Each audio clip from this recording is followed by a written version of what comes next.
The more you begin to investigate what we think we understand, where we came from, what we think we're doing, the more you begin to see we've been lied to. We've been lied to by every institution. What makes you think for 1 minute that the religious institution is the only one that's never been touched? The religious institutions of this world are at the bottom of the dirt. The religious institutions in this world are put there by the same people who gave you your government, your corrupt education, who set up your international banking cartels, because our masters don't give a damn about you or your family. All they care about is what they have always cared about, and that's controlling the whole damn world. We have been misled away from the true and divine presence in the universe that men have called God. I don't know what God is, but I know what He isn't. And unless and until you are prepared to look at the whole truth, and wherever it may go, whoever it may lead to, if you want to look the other way, or if you want to play favorites, then somewhere along the line you're going to find out you're messing with divine justice. The more you educate yourself, the more you understand where things come from, the more obvious things become, and you begin to see lies everywhere. You have to know the truth and seek the truth, and the truth will set you free.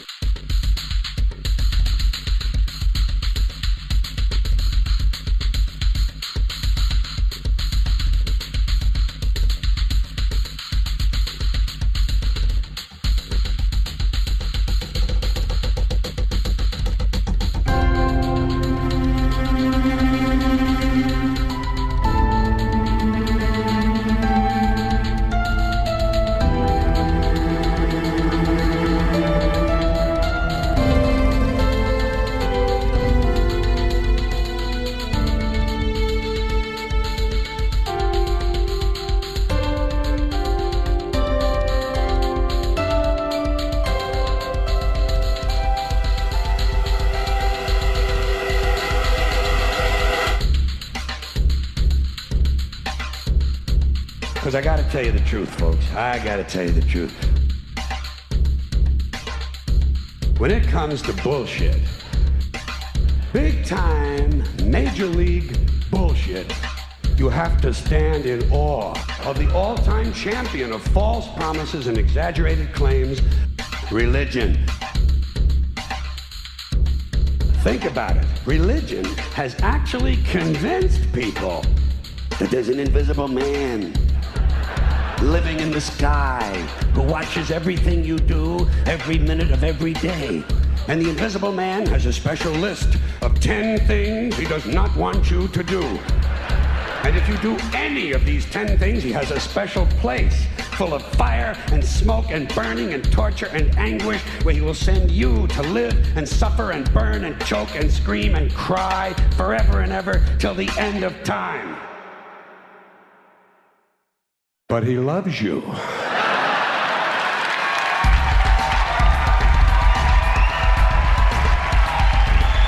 loves you. He loves you and he needs money. He always needs money. He's all powerful, all perfect, all knowing, and all wise. Somehow just can't handle money.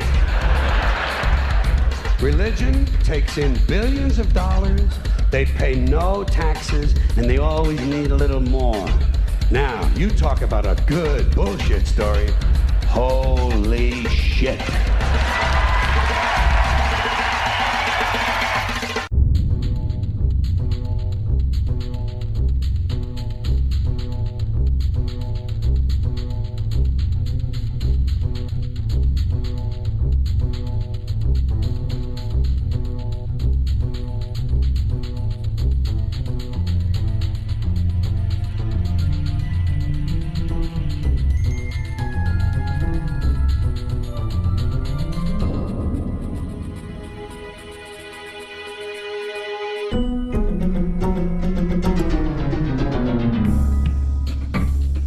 This is the sun.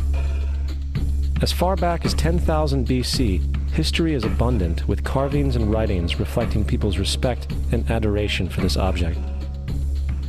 And it is simple to understand why, as every morning the sun would rise, bringing vision, warmth, and security, saving man from the cold, blind, predator-filled darkness of night.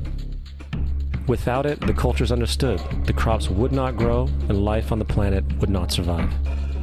These realities made the sun the most adorned object of all time.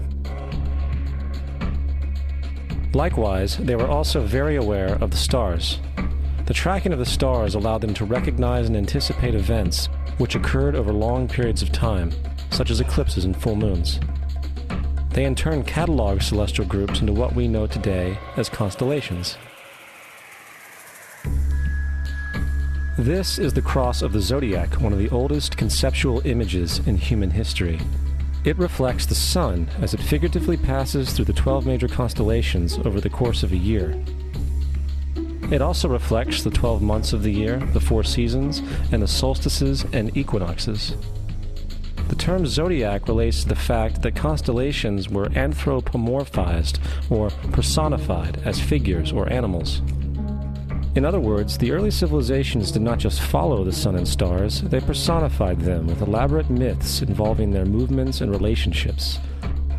The sun, with its life-giving and saving qualities, was personified as a representative of the unseen creator or God, God's Son, the light of the world, the savior of humankind. Likewise, the 12 constellations represented places of travel for God's Son, and were identified by names, usually representing elements of nature that happened during that period of time. For example, Aquarius, the water bearer, who brings the spring rains.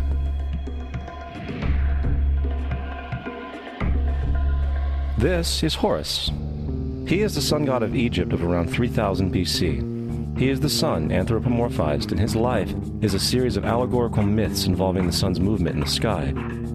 From the ancient hieroglyphics in Egypt, we know much about this solar messiah. For instance, Horus, being the sun or the light, had an enemy known as Set, and Set was the personification of the darkness or night. And, metaphorically speaking, every morning Horus would win the battle against Set, while in the evening Set would conquer Horus and send him into the underworld. It is important to note that dark versus light, or good versus evil, is one of the most ubiquitous mythological dualities ever known, and is still expressed on many levels to this day. Broadly speaking, the story of Horus is as follows. Horus was born on December 25th of the Virgin Isis Mary. His birth was accompanied by a star in the east, which, in turn, 3 kings followed to locate and adorn the newborn Savior. At the age of 12, he was a prodigal child teacher, and at the age of 30, he was baptized by a figure known as Anup, and thus began his ministry. Horus had 12 disciples he traveled about with, performing miracles such as healing the sick and walking on water. Horus was known by many gestural names such as the Truth, the Light, God's Anointed Son, the Good Shepherd, the Lamb of God, and many others. After being betrayed by Typhon, Horus was crucified, buried for 3 days, and thus resurrected. These attributes of Horus, whether original or not, seem to permeate many cultures of the world, for many other gods are found to have the same general mythological structure. Attis of Phrygia, born of the Virgin Nana on December 25th, crucified, placed in a tomb, and after 3 days was resurrected. Krishna of India, born of the Virgin Devaki, with a star in the east signaling his coming. He performed miracles with his disciples, and, upon his death, was resurrected. Dionysus of Greece, born of a virgin on December 25th, was a traveling teacher who performed miracles such as turning water into wine. He was referred to as the King of Kings, God's only begotten Son, the Alpha and Omega, and many others. And, upon his death, he was resurrected. Mithra of Persia, born of a virgin on December 25th, he had 12 disciples and performed miracles, and upon his death was buried for 3 days and thus resurrected. He was also referred to as the Truth, the Light, and many others. Interestingly, the sacred day of worship of Mithra was Sunday. The fact of the matter is, there are numerous saviors from different periods from all over the world which subscribe to these general characteristics. The question remains, why these attributes? Why the virgin birth on December 25th? Why dead for 3 days in the inevitable resurrection? Why 12 disciples or followers? To find out, let's examine the most recent of the solar messiahs. Jesus Christ was born of the Virgin Mary on December 25th in Bethlehem. His birth was announced by a star in the east, which 3 kings or magi followed to locate and adorn the new Savior. He was a child teacher at 12, and at the age of 30 he was baptized by John the Baptist, and thus began his ministry. Jesus had 12 disciples, which he traveled about with, performing miracles such as healing the sick, walking on water, raising the dead. He was also known as the King of Kings, the Son of God, the Light of the World, the Alpha and Omega, the Lamb of God, and many, many others. After being betrayed by his disciple Judas and sold for 30 pieces of silver, he was crucified, placed in a tomb, and after 3 days was resurrected and ascended into heaven. First of all, the birth sequence is completely astrological. The star in the east is Sirius, the brightest star in the night sky, which, on December 24th, aligns with the 3 brightest stars in Orion's belt. These 3 bright stars in Orion's belt are called today what they were called in ancient times, the 3 kings. And the 3 kings and the brightest star, Sirius, all point to the place of the sunrise on December 25th.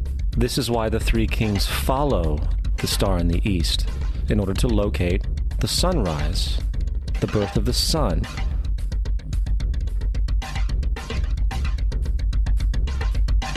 The Virgin Mary is the constellation Virgo, also known as Virgo the Virgin. Virgo in Latin means virgin. The ancient glyph for Virgo is the altered M. This is why Mary, along with other virgin mothers, such as Adonis's mother Myra or Buddha's mother Maya, begin with an M. Virgo is also referred to as the house of bread, and the representation of Virgo is a virgin holding a sheaf of wheat. This house of bread and its symbol of wheat represents August and September, the time of harvest. In turn, Bethlehem, in fact, literally translates to house of bread. Bethlehem is thus a reference to the constellation Virgo, a place in the sky, not on Earth. There's another very interesting phenomenon that occurs around December 25th, or the winter solstice. From the summer solstice to the winter solstice, the days become shorter and colder. And from the perspective of the northern hemisphere, the sun appears to move south and get smaller and more scarce. The shortening of the days and the expiration of the crops when approaching the winter solstice symbolize the process of death to the ancients. It was the death of the sun. And by December 22nd, the sun's demise was fully realized, for the sun, having moved south continually for 6 months, makes it to its lowest point in the sky. Here a curious thing occurs. The sun stops moving south, at least perceivably, for 3 days. And during this 3-day pause, the sun resides in the vicinity of the Southern Cross, or Crux, constellation. And after this time, on December 25th, the sun moves 1 degree, this time north, foreshadowing longer days, warmth, and spring.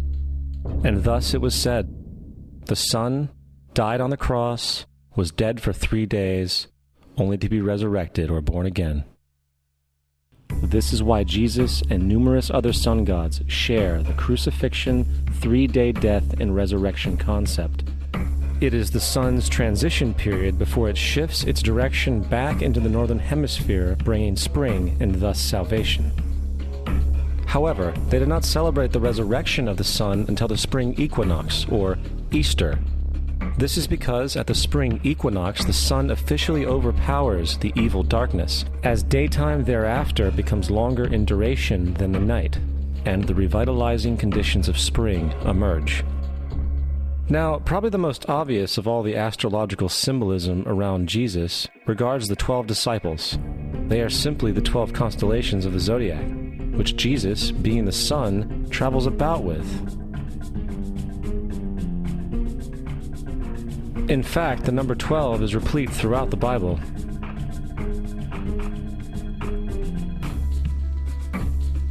This text has more to do with astrology than anything else. Coming back to the cross of the zodiac, the figurative life of the sun, this was not just an artistic expression or tool to track the sun's movement. It was also a pagan spiritual symbol, the shorthand of which looked like this. This is not a symbol of Christianity. It is a pagan adaptation of the cross of the zodiac.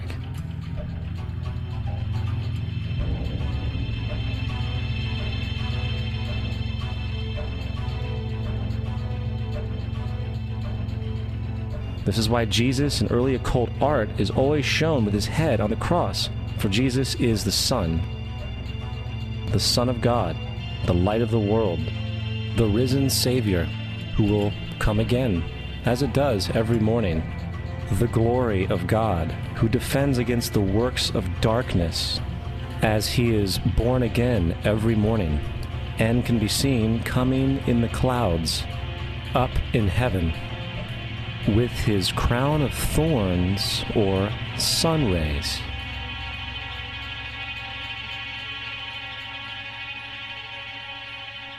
Now, of the many astrological, astronomical metaphors in the Bible, one of the most important has to do with the ages. Throughout the scriptures, there are numerous references to the age. In order to understand this, we need to be familiar with a phenomenon known as the precession of the equinoxes. The ancient Egyptians, along with cultures long before them, recognized that approximately every 2150 years, the sunrise on the morning of the spring equinox would occur in a different sign of the zodiac.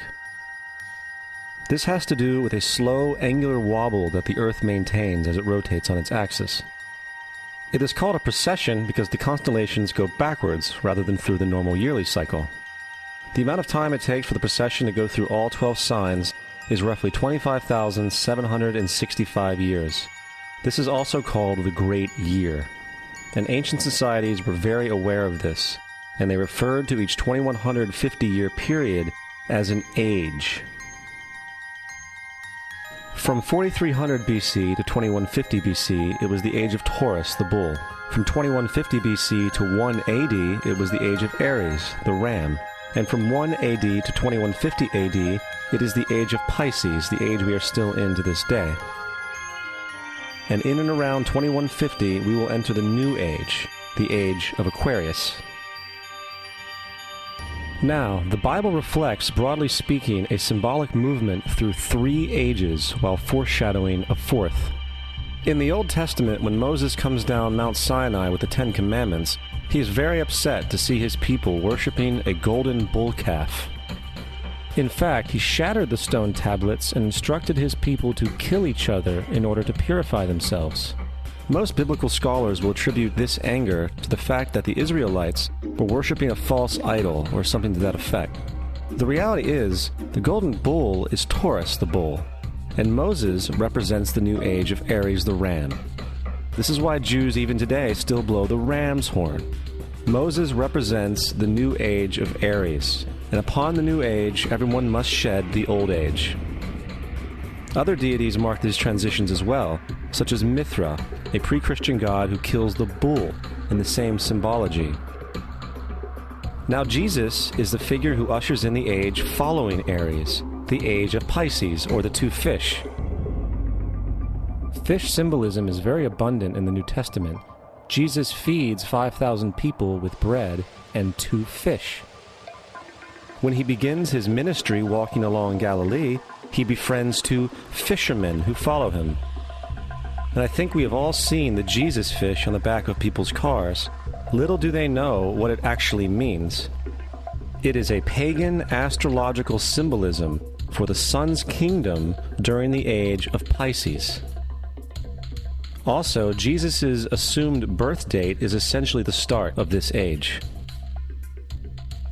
At Luke 22:10, when Jesus is asked by his disciples where the next Passover will be after he is gone, Jesus replies, "Behold, when ye are entered into the city, there shall a man meet you, bearing a pitcher of water. Follow him into the house where he entereth in." This scripture is by far one of the most revealing of all the astrological references. The man bearing the pitcher of water is Aquarius, the water bearer, who is always pictured as a man pouring out a pitcher of water. He represents the age after Pisces, and when the sun, God's Son, leaves the age of Pisces, Jesus, it will go into the house of Aquarius, as Aquarius follows Pisces in the precession of the equinoxes. All Jesus is saying is that after the age of Pisces will come the age of Aquarius.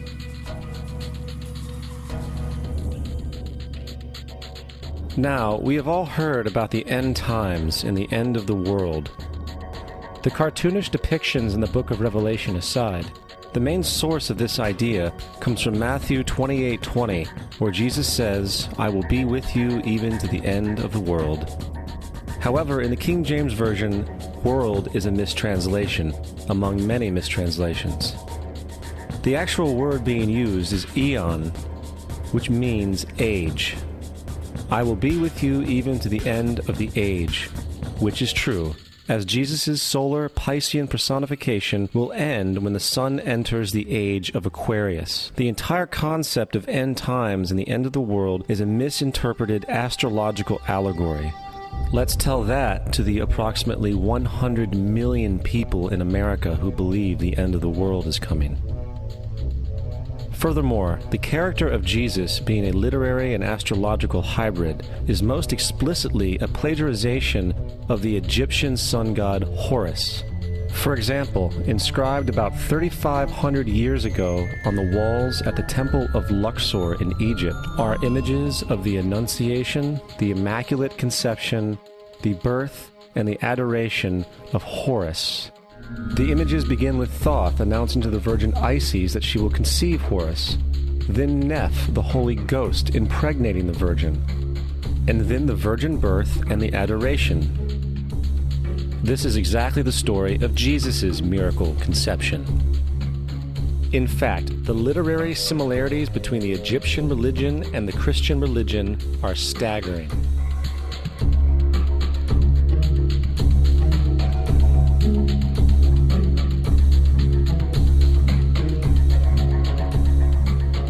And the plagiarism is continuous. The story of Noah and Noah's Ark is taken directly from tradition. The concept of the Great Flood is ubiquitous throughout the ancient world, with over 200 cited claims in different periods and times. However, one need look no further for a pre-Christian source than the Epic of Gilgamesh, written in 2600 BC. This story talks of a great flood commanded by God, an ark with saved animals upon it, and even the release and return of a dove, all held in common with the biblical story among many other similarities. And then there is the plagiarized story of Moses. Upon Moses' birth, it is said that he was placed in a reed basket and set adrift in a river in order to avoid infanticide. He was later rescued by a daughter of royalty and raised by her as a prince. This baby in a basket story was lifted directly from the myth of Sargon of Akkad of around 2250 BC. Sargon was born, placed in a reed basket in order to avoid infanticide, and set adrift in a river. He was in turn rescued and raised by Aki, a royal midwife. Furthermore, Moses is known as the lawgiver, the giver of the Ten Commandments, the Mosaic Law. However, the idea of a law being passed from God to a prophet up on a mountain is also a very old motif. Moses is just another lawgiver in a long line of lawgivers in mythological history. In India, Manu was the great lawgiver.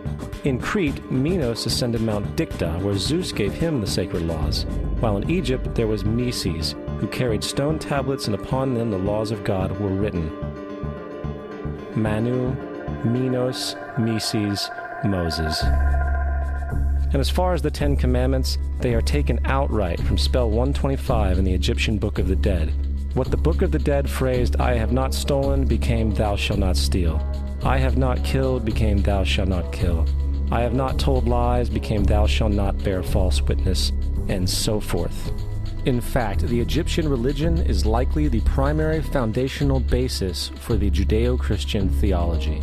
Baptism, afterlife, final judgment, virgin birth, death and resurrection, crucifixion, the Ark of the Covenant, circumcision, saviors, Holy Communion, Great Flood, Easter, Christmas, Passover, and many, many more are all attributes of Egyptian ideas long predating Christianity and Judaism.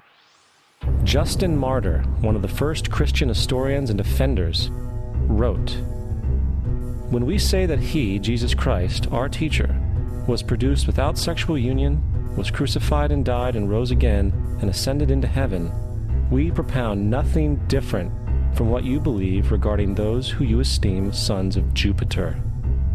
In a different writing, Justin Martyr said, "He was born of a virgin, except this in common with what you believe of Perseus." It's obvious that Justin and other early Christians knew how similar Christianity was to the pagan religions. However, Justin had a solution. As far as he was concerned, the devil did it. The devil had the foresight to come before Christ and create his characteristics in the pagan world. Fundamentalist Christianity, fascinating. These people actually believe the world is 12,000 years old. Swear to God. I actually asked one of these guys, okay, dinosaur fossils. He says, dinosaur fossils? God put those here to test our faith.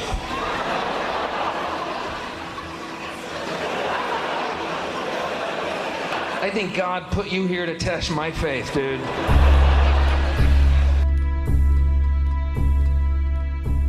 The Bible is nothing more than an astrotheological literary hybrid, just like nearly all religious myths before it. In fact, the aspect of transference of one character's attributes to a new character can be found within the book itself. In the Old Testament, there is the story of Joseph. Joseph was a prototype for Jesus. Joseph was born of a miracle birth. Jesus was born of a miracle birth. Joseph was of 12 brothers. Jesus had 12 disciples. Joseph was sold for 20 pieces of silver. Jesus was sold for 30 pieces of silver. Brother Judah suggests the sale of Joseph. Disciple Judas suggests the sale of Jesus. Joseph began his work at the age of 30. Jesus began his work at the age of 30. The parallels go on and on. Furthermore, is there any non-biblical historical evidence of any person living with the name Jesus, the son of Mary, who traveled about with 12 followers, healing people and the like? There are numerous historians who lived in and around the Mediterranean, either during or soon after the assumed life of Jesus. How many of these historians document this figure? Not one. However, to be fair, that doesn't mean defenders of the historical Jesus haven't claimed the contrary. 4 historians are typically referenced to justify Jesus' existence. Pliny the Younger, Suetonius, and Tacitus are the first 3. Each one of their entries consists of only a few sentences at best, and only refer to Christus or the Christ, which in fact is not a name but a title. It means the Anointed One. The 4th source is Josephus, and this source has been proven to be a forgery for hundreds of years. Sadly, it is still cited as truth. You would think that a guy who rose from the dead and ascended into heaven for all eyes to see and performed the wealth of miracles acclaimed to him would have made it into the historical record. It didn't, because once the evidence is weighed, there are very high odds that the figure known as Jesus did not even exist.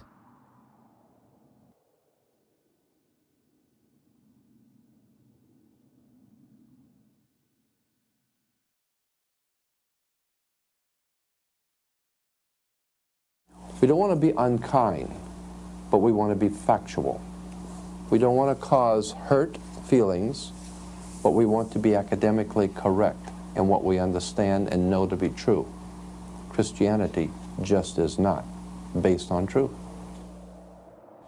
We find that Christianity was in fact nothing more than a Roman story, developed politically. The reality is, Jesus was the solar deity of the Gnostic Christian sect, and like all other pagan gods, he was a mythical figure. It was the political establishment that sought to historize the Jesus figure for social control. By 325 AD in Rome, Emperor Constantine convened the Council of Nicaea.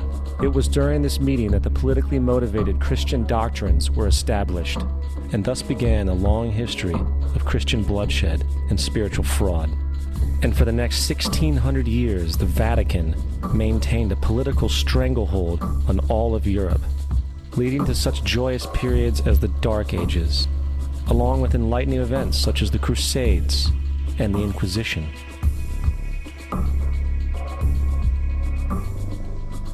Christianity, along with all other theistic belief systems, is the fraud of the age.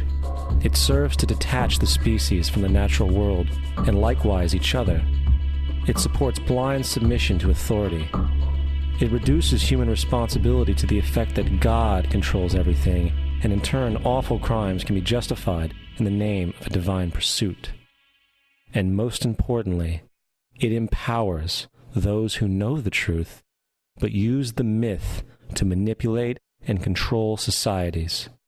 The religious myth is the most powerful device ever created and serves as the psychological soil upon which other myths can flourish.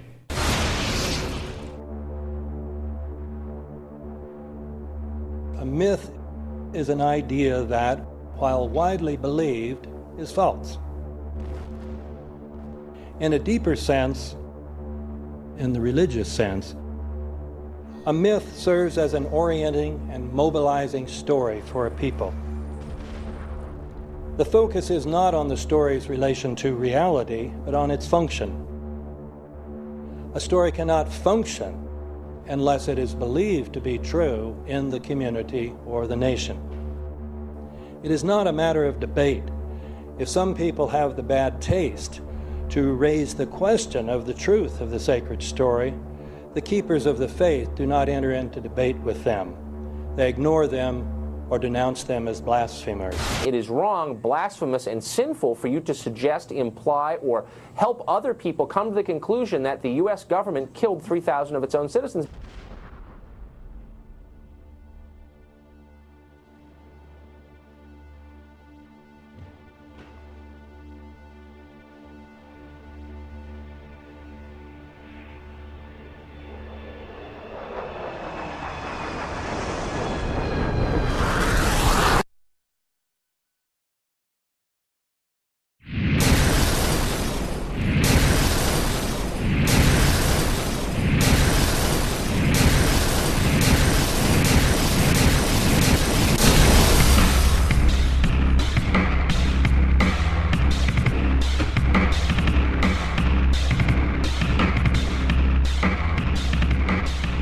As if a demolition team set off when you see the old demolitions of these old buildings. It looks like one of those scenes of an old building being purposely dynamited and blown up. Anybody who's ever watched a building being demolished on purpose knows that if you're going to do this, you have to get at the under-infrastructure of a building and bring it down.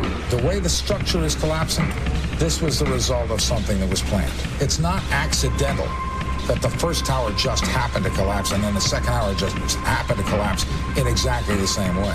How they accomplished this, we don't know. The building collapsed to dust. You don't find a desk. You don't find a chair. You don't find a telephone, a computer. The biggest piece of a telephone I found was half of the keypad, and it was about this big. What happened to the concrete? The concrete was pulverized from river to river. There was dust powder 2-3 inches thick. The concrete was just pulverized. Reminiscent of those pictures we've all seen too much on television before, when a building was deliberately destroyed by well-placed dynamite to knock it down. As if they had detonated. They were planned to take down a building. Boom, boom, boom, boom, boom. I heard a second explosion. There was a heavy-duty explosion. Then there was some secondary explosions and then subsequent collapses. An explosion blew and it knocked everybody over. To me, it sounded like an explosion. It sounded like gunfire. Bang, bang, bang, bang, bang. And then all of a sudden, 3 big explosions. We heard a big explosion coming down. And then the entire top of the building just blew up. We saw some kind of explosion. By the force of the explosions. Big explosion. Blew us back into the 8th floor. Then we get to the lobby. This is a big explosion. The lobby looked as though a bomb had exploded there. A huge explosion now, raining debris. It's been a huge explosion. Huge explosion that we all heard and felt. We just witnessed some kind of follow-up explosion. We heard a very loud blast explosion. A secondary explosion at Tower 1 camp. That is another bomb going off. He thinks that there were actually devices that were planted in the building. Planted in the building.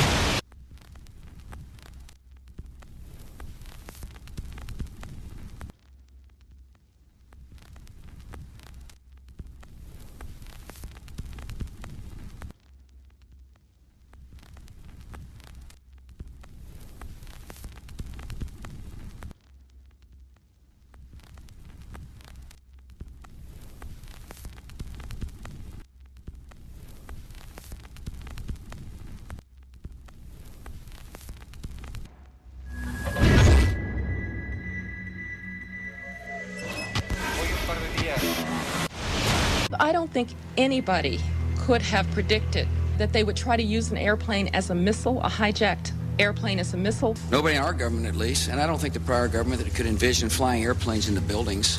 No specific threat involving really a domestic operation or involving what happened, obviously, the city's airliner and so forth. There were no warning signs that I'm aware of. USA Today reports that in the 2 years before the attacks on September the 11th, NORAD conducted exercises using hijacked airliners as weapons.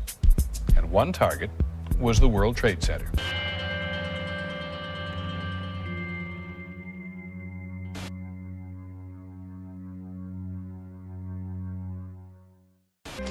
In confidential documents from the Philippines obtained by CNN, the plan was clear. He will board any American commercial aircraft, control its cockpit, and dive it at the CIA headquarters. Other buildings targeted the Pentagon and the World Trade Center. Security in counterterrorism was blinking red, in the words of George Tenet, that the warnings of an imminent attack were so severe that something dramatic should have been done. It was unparalleled. Instead, our president went on a month-long vacation.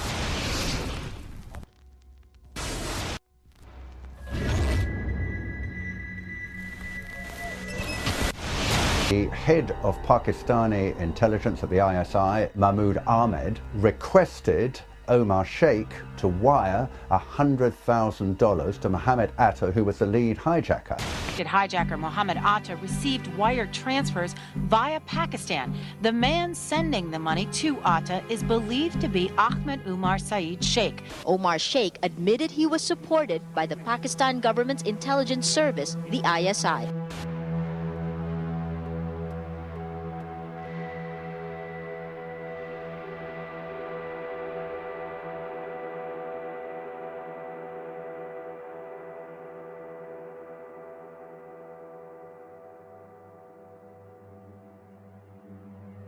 Although we are told that 4 or 5 of the alleged hijackers were on each of the flights. If so, their names should have been on the flight manifests. But the flight manifests that have been released contain neither the names of the alleged hijackers nor any Arab names whatsoever. We know that the men who were supposedly the hijackers had their houses, cars, credit cards paid for by the U.S. government. They were, in truth, agents. Evidence was also apparently planted. The passport of one of the hijackers on Flight 11 was allegedly found in the rubble. Goes through the fireball, through the side of the plane, and comes down to the ground unscathed. But something happened. For 6 months, they reported they had this passport. Boy, we've got it. We've got the proof. And then the guy stood up and was alive. Several of these 19 men are still alive.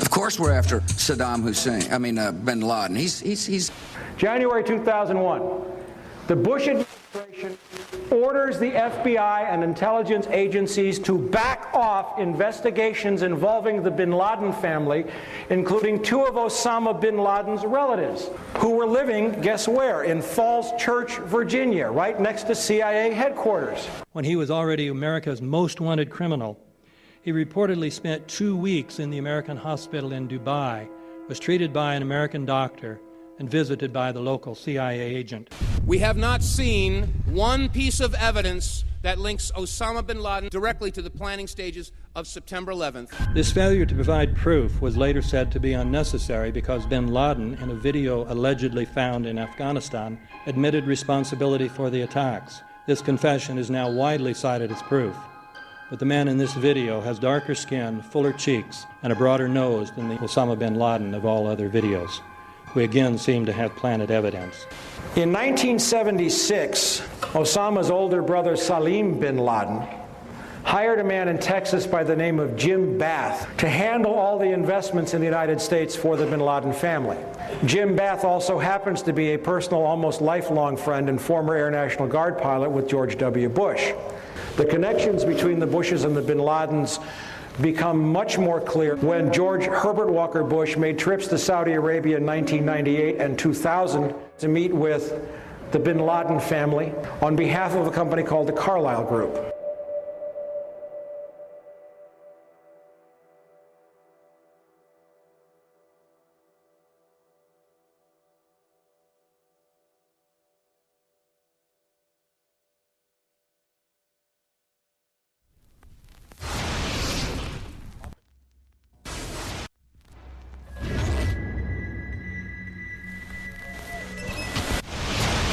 How could anyone fly a 60-ton, 125-foot wide, 44-foot tall plane through this obstacle course? The aircraft, before striking the Pentagon, reportedly executed a 270-degree downward spiral, and yet Hani Hanyour was known as a terrible pilot who could not safely fly even a small plane.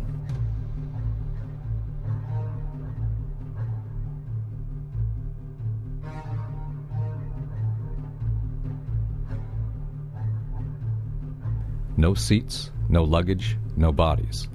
Nothing but bricks and limestone. The official explanation is that the intense heat from the jet fuel vaporized the entire plane. Flight 77 had 2 Rolls-Royce engines made of steel and titanium alloy and weigh 6 tons each. It is scientifically impossible that 12 tons of steel and titanium was vaporized by jet fuel. We're also told that the bodies were able to be identified either by their fingerprints or by the DNA. So what kind of fire can vaporize aluminum and tempered steel and yet leave human bodies intact? From my close-up inspection, there's no evidence of a plane having crashed anywhere near the Pentagon. And as I said, the only pieces left that you can see are small enough that you could pick up in your hand. Shortly after the strike, government agents picked up debris and carried it off. The entire lawn was covered with dirt and gravel, so that any remaining forensic evidence was literally covered up. The videos from security cameras, which would show what really hit the Pentagon, were immediately confiscated by agents of the FBI, and the Department of Justice has to this day refused to release them. If these videos would prove that the Pentagon was really hit by a 757, most of us would assume the government would release them.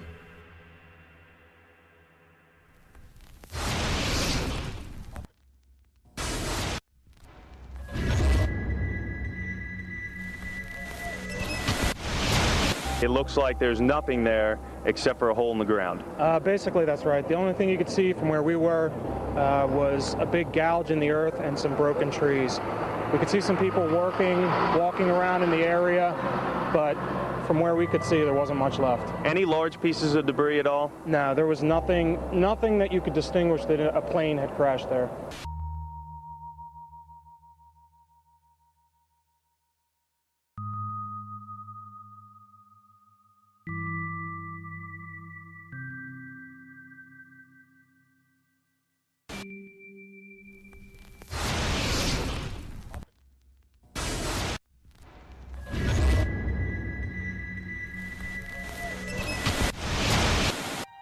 Pancake theory, according to which the fires, while not melting the steel, heated it up sufficiently to cause the floors weakened by the airplane strikes to break loose from the steel columns, and this started a chain reaction. So you would expect then from that theory, which is the official theory, to see a whole stack of floors piled up on top of each other and then a spindle of core columns standing too. The core of each of the twin towers consisted of 47 massive steel columns. If the floors had broken loose from them, these columns would have still been sticking up into the air 1,000 feet. The plane did not cut all those core columns. We designed the buildings to take the impact of the Boeing 707 hitting the building at any location. The building probably could sustain multiple impacts of jetliners. That the plane flew straight into the building. Through him, right. Yeah. So you're saying that the building was actually designed to cope with a hole like that and still survive? Yeah, it was. If you had dropped, say, a billiard ball From the top of the World Trade Center, 110 floors up there, it would have taken 8 to 10 seconds to hit the ground, encountering no resistance whatsoever. The Twin Towers came down in nearly free-fall speed. 200,000 tons of steel shatters and explodes outwards over 500 feet. This means that floors shattered at an average rate of about 10 floors per second.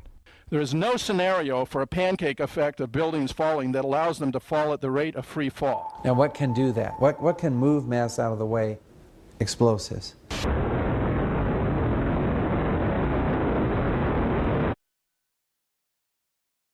"47 huge steel columns going up the core. They're interconnected. How do you get them to fail simultaneously so the core disappears? It looks like those core columns were cut. The way we do this is by cutting the beam at an angle.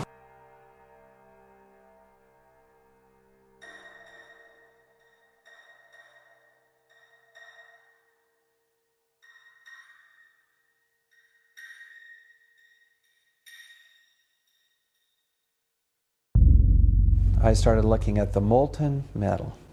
All three buildings, both towers in the rubble, in the basement areas, and Building 7, there's these pools of molten metal.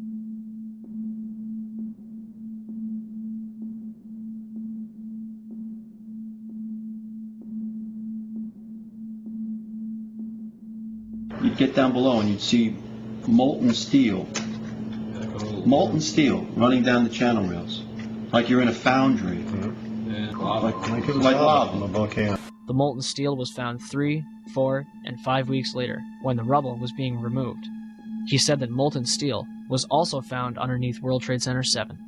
So I'm looking through the official reports. What do they say about the molten metal? They say nothing.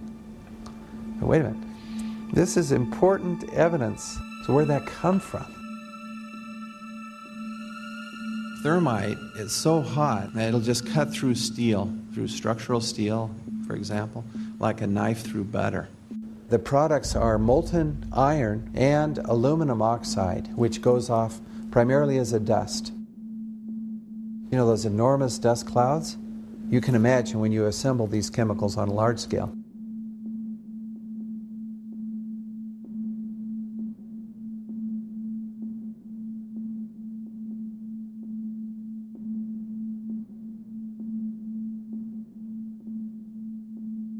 Molten metal pools under both towers after they collapsed, and Building 7. Now, Building 7 wasn't even hit by a jet. Part of the problem is that most people simply don't know much about Building 7 due to the extraordinary secrecy surrounding this collapse. And this was a 47-story skyscraper. This building fell at 5:25. It was not hit by a plane. This building had fires on only 2 or 3 floors. And it was brought down by what we know was a controlled demolition. Demolitions, they look just like that. You know, a kink in the middle, and then that building just comes straight down, almost at free fall speed. They first blow one of the central columns so the building falls in on itself. Building 7 had a classic crimp or wedge. Its central column was blown out first, so it didn't structurally damage buildings just a few feet away from it.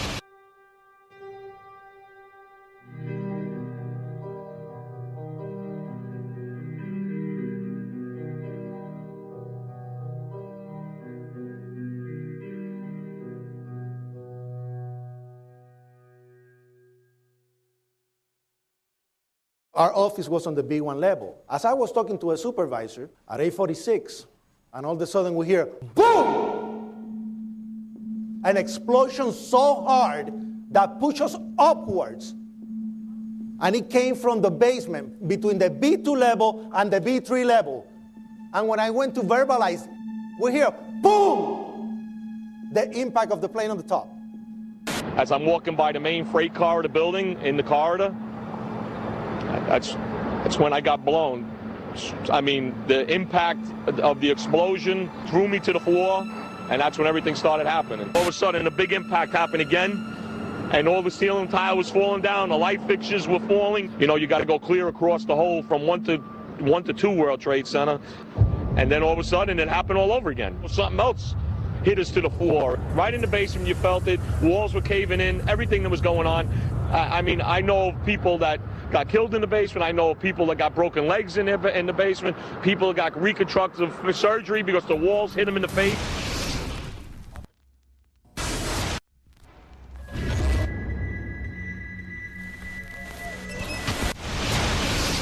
According to standard operating procedure, if an FAA flight controller notices anything that suggests a possible hijacking, the controller is to contact a superior. If the problem cannot be fixed within about a minute, the superior is to ask NORAD, the North American Aerospace Command, to send up or scramble jet fighters to find out what is going on. NORAD then issues a scramble order to the nearest Air Force base with fighters on alert.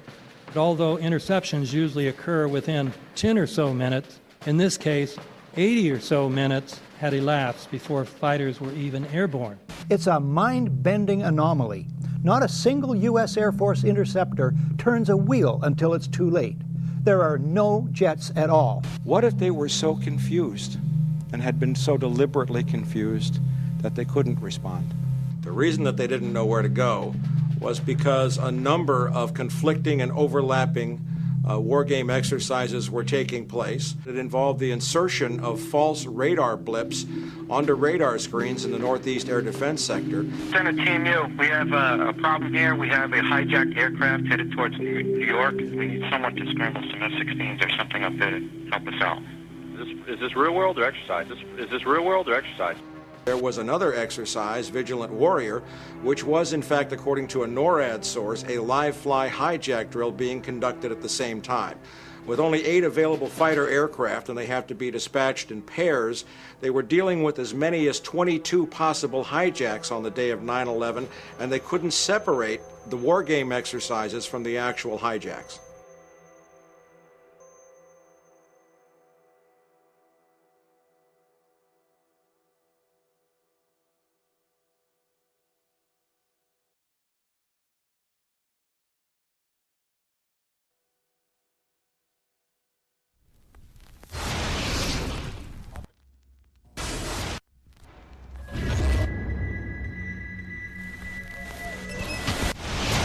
Page 172. The U.S. government has not been able to determine the origin of the money used for the 9/11 attacks. Ultimately, the question is of little practical significance. The American authorities have not managed to trace the source of the funding. And then the most amazingly disingenuous statement ultimately is it of little consequence. It is of massive consequence. Doesn't it matter who paid for 9/11? The collapse of Building 7 has been recognized as especially difficult to explain. The 9/11 Commission report implicitly admitted that it could not explain the collapse of this building by not even mentioning it.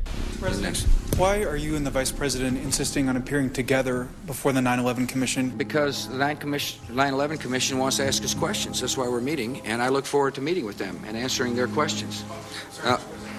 Why you're appearing together rather than separately, which was their request?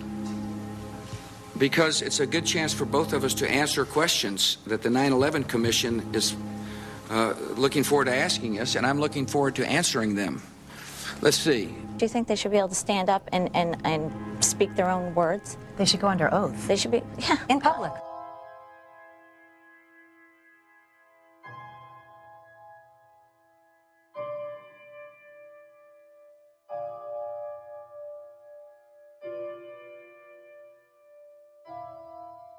Don't you think that the families deserve to have a transcript or to be able to see what you Adam, said? you asked me that question yesterday. I got the same answer, yeah. The final report was a unanimous report. That means that if there was a single commissioner who had any objection about anything, that fact would be dropped from the report.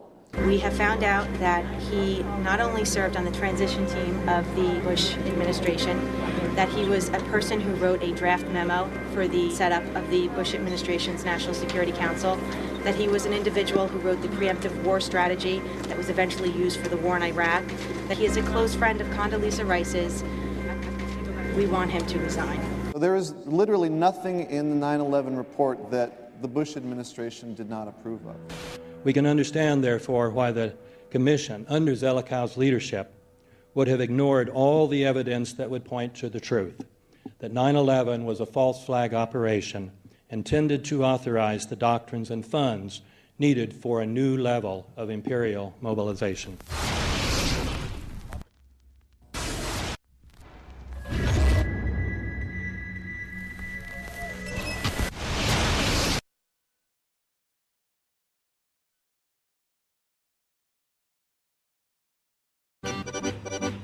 armed with knives, armed with chemical, biological, nuclear weapons. Fanatics, terrorists, September 11th. September 11th, killers, September 11th, terrorists. Terrorists of Al-Qaeda, terrorists, nuclear weapons, terrorists. 9/11, terror, terrorist, evil. September 11th, September 11th. The terrorists, war and danger. September 11th, terrorism, global terrorism, terrorism, terrorists. Terrorists, terrorists, terrorists, terrorists, the terror. Terrorists, terrorist, terrorism. September 11th, global terrorism, terrorist, terrorism. September 11th, world terrorism, terrorism. September 11th, global terrorism. September the 11th, terror. Weapons of mass destruction. September the 11th, terrorists. The evil terrorists, no. Terrorism. The words are hypnotically repeated. Terrorism, terrorist, terrorist threat, and of course, believed to be linked to Al-Qaeda. But it's the so-called war on terrorism that's in our faces practically 24/7 as the inescapable focus of our existence. One day, our grandchildren will look back on this time and ask, how was the war on terror won? The entire U.S. ruling class, ruling elite, comes to see terrorism as the preferred means, indeed the only means, to provide social cohesion, to provide an enemy image for the society to keep it together. According to neocon theory from Carl Schmitt, you have to have an enemy image in order to have a society. It's a very dangerous thing because now it means that the entire social order, the political parties, intellectual life, politics in general, all based on a monstrous myth.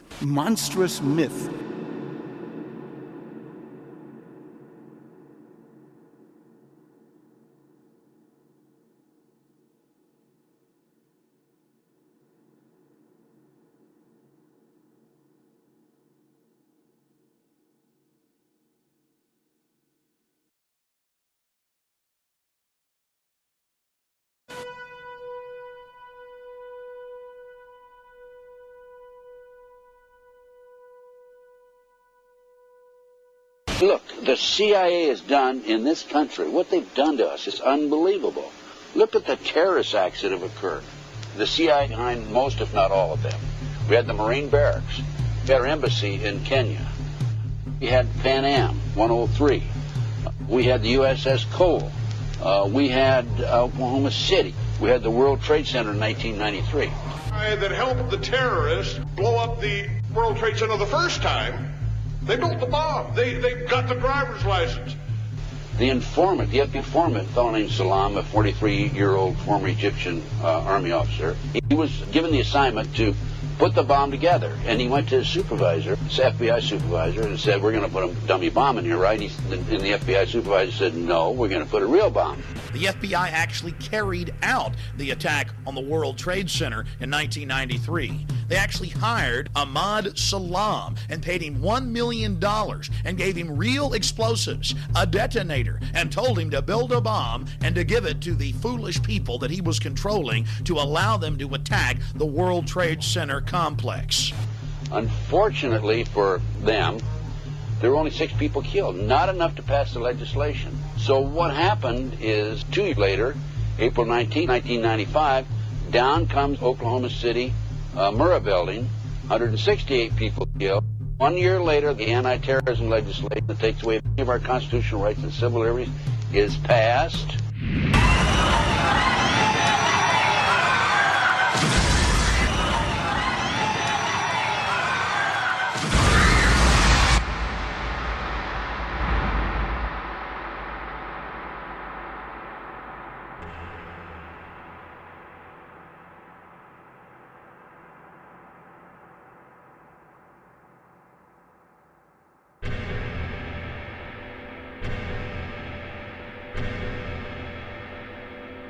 Because at 9:30 this morning, we were actually running an exercise for over a company of 1,000 people in London, based on simultaneous bombs going off precisely at the railway stations that happened this morning.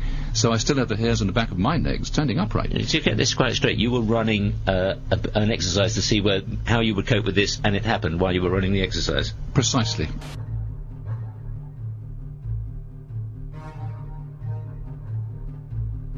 Supposed to believe is some kind of coincidence, there was also an anti-terrorist drill going on 7/7.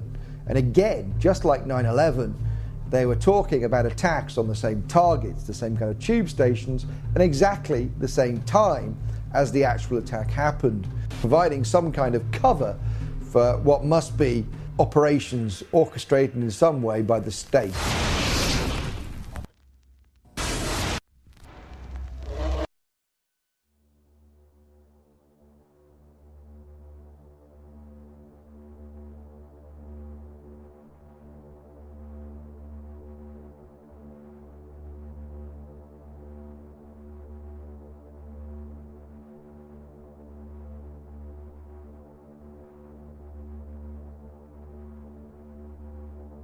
I am absolutely appalled at how much people in this country do not think.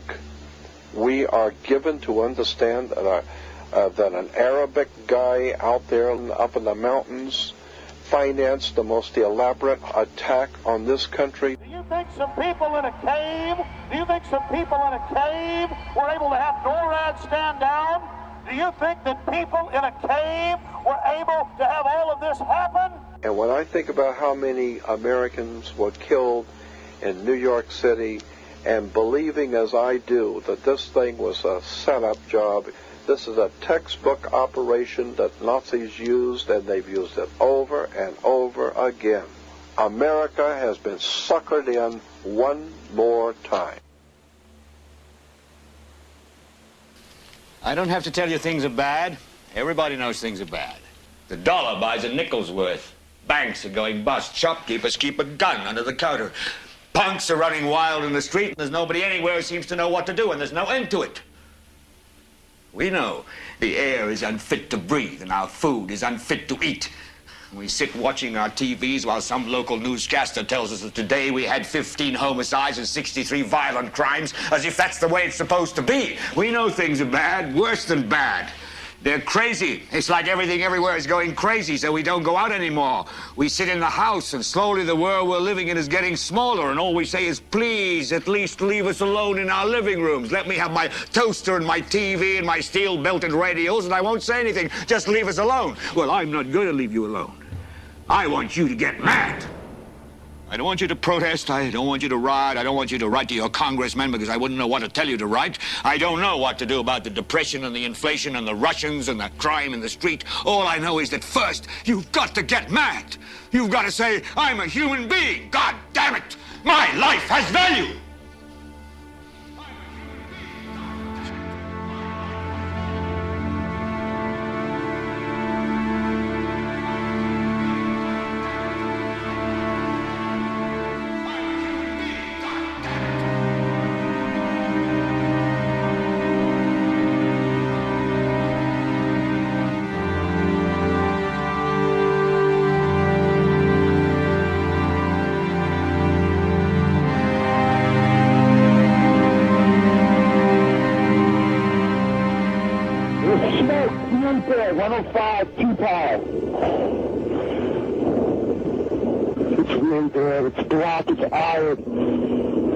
My wife thinks I'm all right. I called her and said I was leaving the building. I was fine, man. Bang!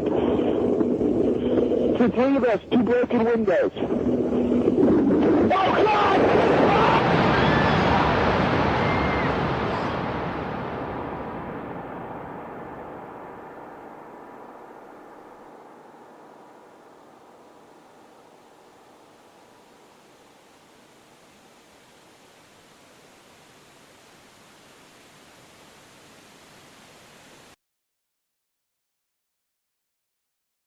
Ladies and gentlemen, the very word secrecy is repugnant in a free and open society, and we are, as a people, inherently and historically opposed to secret societies, to secret oaths, and to secret proceedings.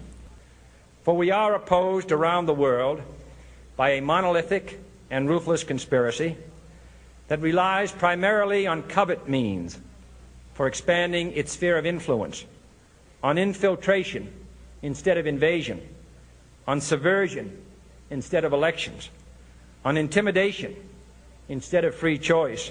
It is a system which has conscripted vast human and material resources into the building of a tightly knit, highly efficient machine that combines military, diplomatic, intelligence, economic, scientific, and political operations.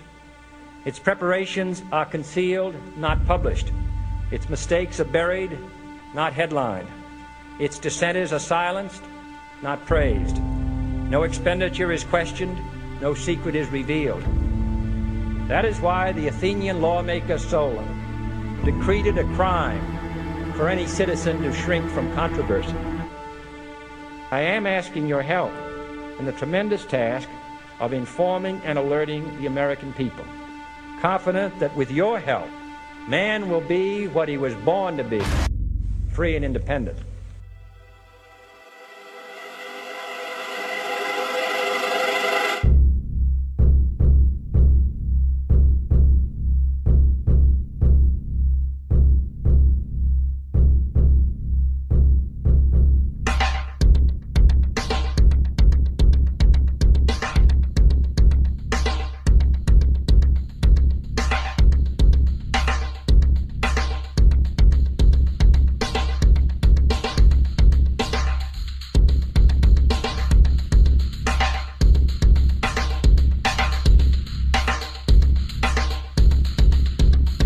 (1775), the American Revolutionary War began as the American colonies sought to detach from England and its oppressive monarchy. Though many reasons are cited for the revolution, one in particular sticks out as the prime cause: that King George III of England outlawed the interest-free, independent currency the colonies were producing and using for themselves, in turn forcing them to borrow money from the Central Bank of England at interest, immediately putting the colonies into debt. And, as Benjamin Franklin later wrote, the refusal of King George III to allow the colonies to operate an honest money system which freed the ordinary man from the clutches of the money manipulators was probably the prime cause of the Revolution. In 1783, America won its independence from England. However, its battle against the central bank concept and the corrupt, greed-filled men associated with it had just begun. So what is a central bank? A central bank is an institution that produces the currency of an entire nation. Based on historical precedent, two specific powers are inherent in central banking practice: the control of interest rates and the control of the money supply, or inflation. The central bank does not simply supply a government's economy with money, it loans it to them at interest. Then, through the use of increasing and decreasing the supply of money, the central bank regulates the value of the currency being issued. It is critical to understand that the entire structure of this system can only produce one thing in the long run: debt. It doesn't take a lot of ingenuity to figure this scam out. For every single dollar produced by the central bank is loaned at interest. That means every single dollar produced is actually the dollar plus a certain percent of debt based on that dollar. And since the central bank has the monopoly over the production of the currency for the entire country, and they loan each dollar out with immediate debt attached to it, where does the money to pay for the debt come from? It can only come from the central bank again, which means the central bank has to perpetually increase its money supply to temporarily cover the outstanding debt created, which in turn, since that new money is loaned out at interest as well, creates even more debt. The end result of this system without fail is slavery, for it is impossible for the government and thus the public to ever come out of the self-generating debt. The founding fathers of this country were well aware of this.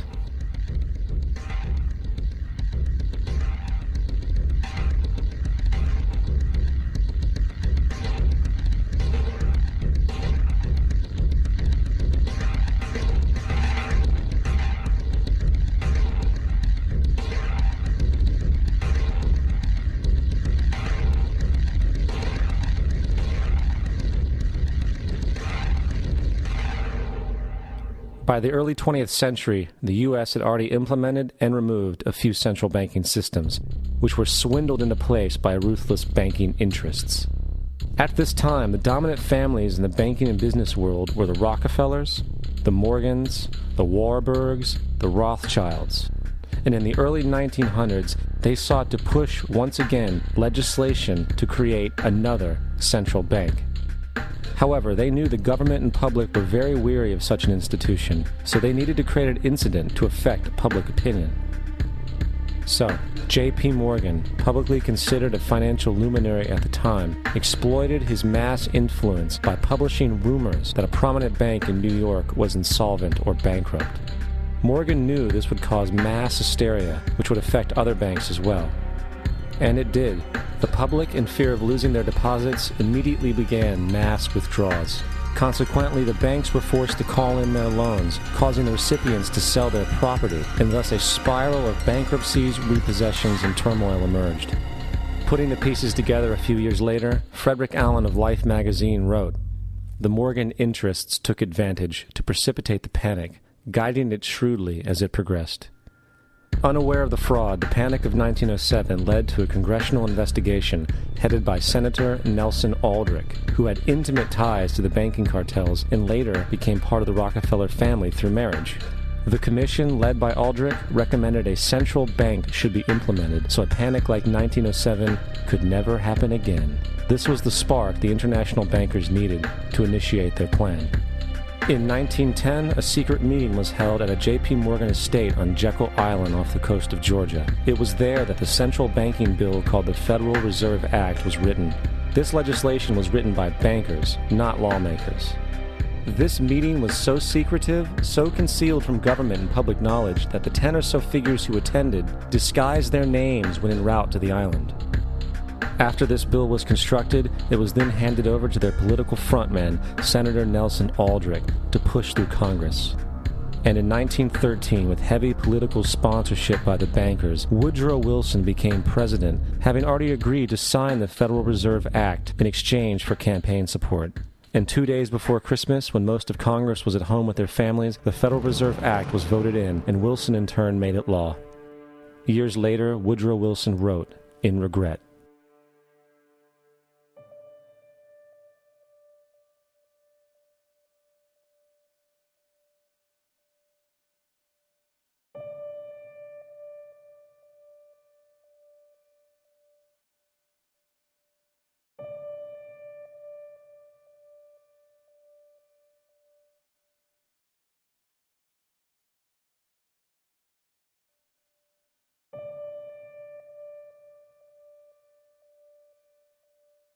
Congressman Louis McFadden also expressed the truth after the passage of the bill.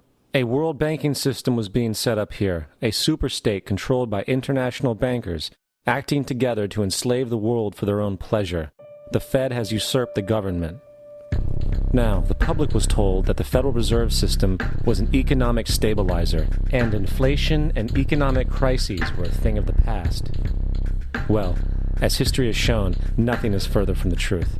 The fact is, the international bankers now had a streamlined machine to expand their personal ambitions. It's alive! It's alive! It's alive! For example, from 1914 to 1919, the Fed increased the money supply by nearly 100%, resulting in extensive loans to small banks and the public.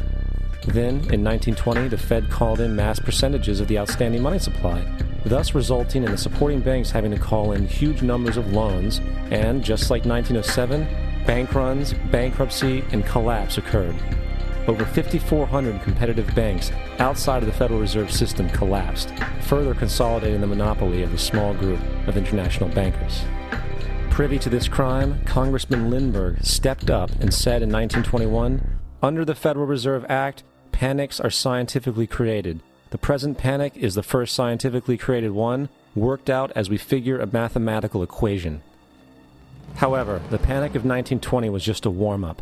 From 1921 to 1929, the Fed again increased the money supply, resulting once again in extensive loans to the public and banks.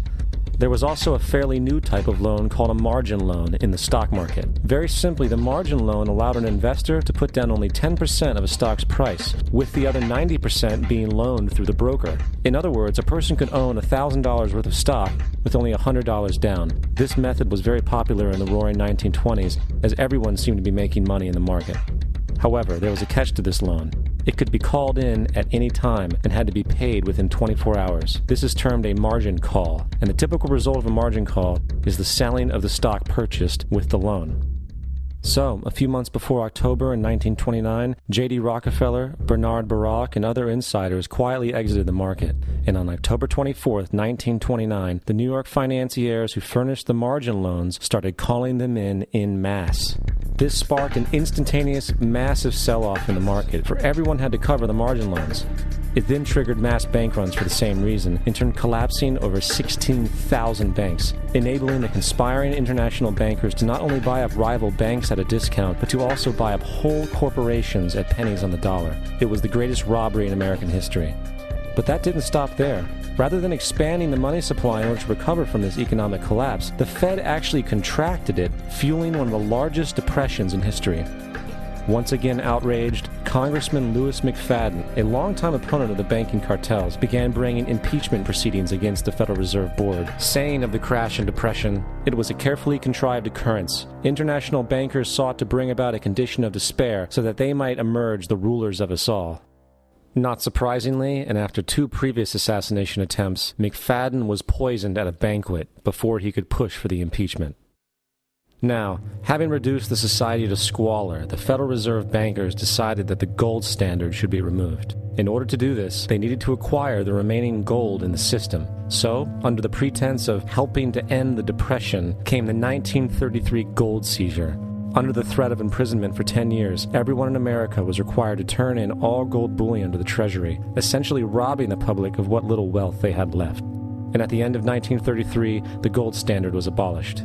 If you look at a dollar bill from before 1933, it says it is redeemable in gold.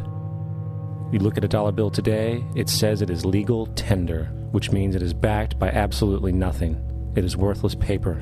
The only thing that gives our money value is how much of it is in circulation. Therefore, the power to regulate the money supply is also the power to regulate its value, which is also the power to bring entire economies and societies to its knees.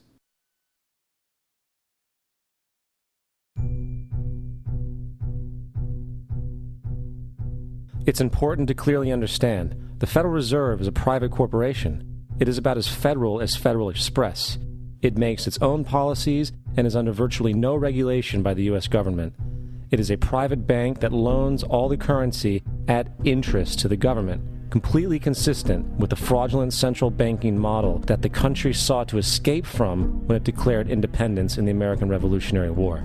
Now, going back to 1913, the Federal Reserve Act was not the only unconstitutional bill pushed through Congress. They also pushed the federal income tax.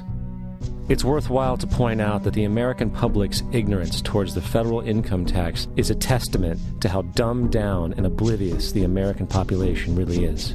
First of all, the federal income tax is completely unconstitutional, as it is a direct, unapportioned tax. All direct taxes have to be apportioned to be legal based on the Constitution. Secondly, the required number of states in order to ratify the amendment to allow the income tax was never met, and this has even been cited in modern court cases.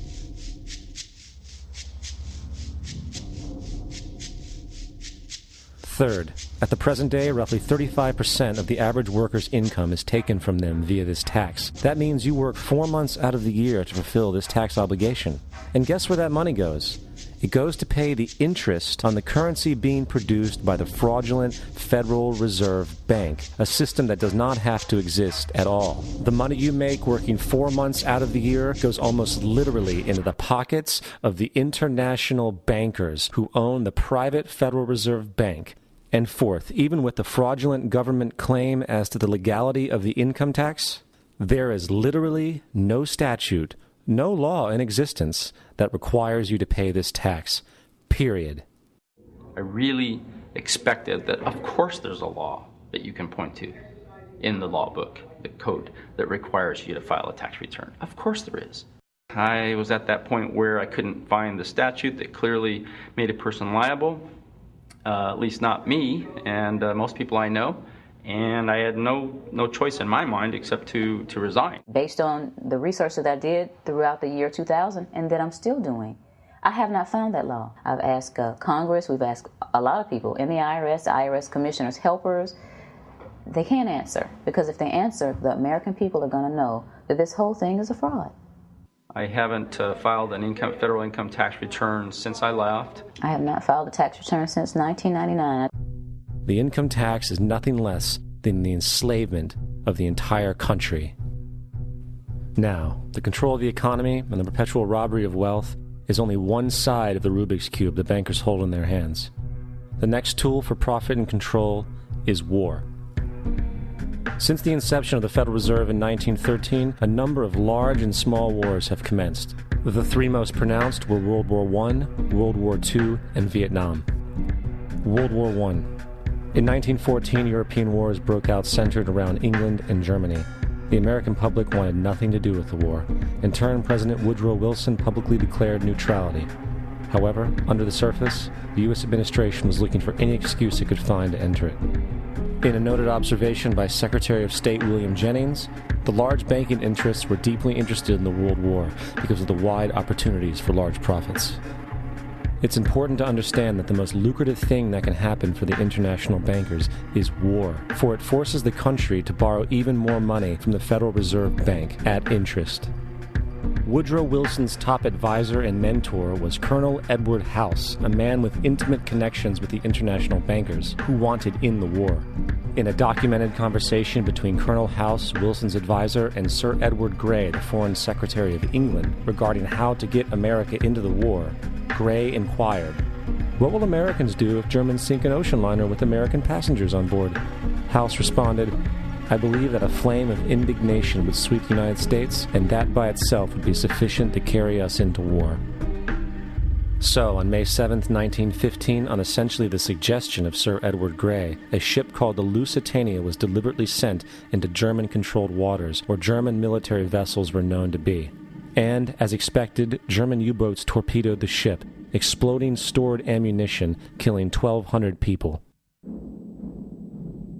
To further understand the deliberate nature of this setup, the German embassy actually put advertisements in the New York Times telling people that if they boarded the Lusitania, they did so at their own risk, as such a ship sailing from America to England through the war zone would be liable to destruction. In turn, and as anticipated, the sinking of the Lusitania caused a wave of anger among the American population, and America entered the war a short time after.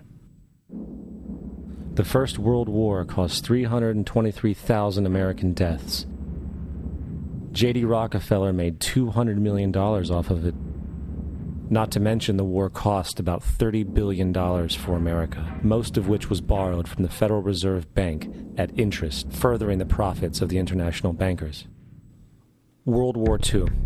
On December 7, 1941, Japan attacked the American fleet at Pearl Harbor, triggering our entry into that war. President Franklin D. Roosevelt declared the attack was a day that will live in infamy. A day of infamy indeed, but not because of the alleged surprise attack on Pearl Harbor. After 60 years of surfacing information, it is clear that not only was the attack on Pearl Harbor known weeks in advance, it was outright wanted and provoked. Roosevelt, whose family had been New York bankers since the 18th century, whose uncle Frederick was on the original Federal Reserve Board, was very sympathetic to the interests of the international bankers, and the interest was to enter the war, as we've seen, nothing is more profitable for international bankers than war. In a journal entry by Roosevelt's Secretary of War Henry Stimson, dated November 25, 1941, he documented a conversation he had with Roosevelt. The question was, how should we maneuver them into firing the first shot? It was desirable to make sure the Japanese be the ones to do this, so that there should remain no doubt as to who were the aggressors. In the months leading up to the attack on Pearl Harbor, Roosevelt had done almost everything in his power to anger the Japanese, showing a posture of aggression. He halted all of Japan's imports of American petroleum. He froze all the Japanese assets in the United States. He made public loans to nationalist China and supplied military aid to the British, both enemies of Japan in the war, which, by the way, is completely in violation of international war rules. And on December 4th, 3 days before the attack, Australian intelligence told Roosevelt about a Japanese task force moving towards Pearl Harbor. Roosevelt ignored it. So, as hoped and allowed, on December 7th, 1941, Japan attacked Pearl Harbor, killing 2,400 soldiers. Before Pearl Harbor, 83% of the American public wanted nothing to do with the war. After Pearl Harbor, 1 million men volunteered for the war. It is important to note, Nazi Germany's war effort was largely supported by two organizations, one of which was called IG Farben. IG Farben produced 84% of Germany's explosives, and even the Zyklon B used in the concentration camps to kill millions. One of the unspoken partners of IG Farben was J.D. Rockefeller's Standard Oil Company in America. In fact, the German Air Force could not operate without a special additive patented by Rockefeller's Standard Oil. The drastic bombing of London by Nazi Germany, for example, was made possible by a $20 million sale of fuel to IG Farben by the Rockefeller Standard Oil Company. This is just one small point on the topic of how American business funded both sides of World War II. One other treasonous organization worth mentioning is the Union Banking Corporation of New York City. Not only did it finance numerous aspects of Hitler's rise to power, along with actual materials during the war, it was also a Nazi money laundering bank, which was eventually exposed for having millions of dollars of Nazi money in its vaults. The Union Banking Corporation of New York was eventually seized for violations of the Trading with the Enemy Act. Guess who the director and vice president of the Union Bank was?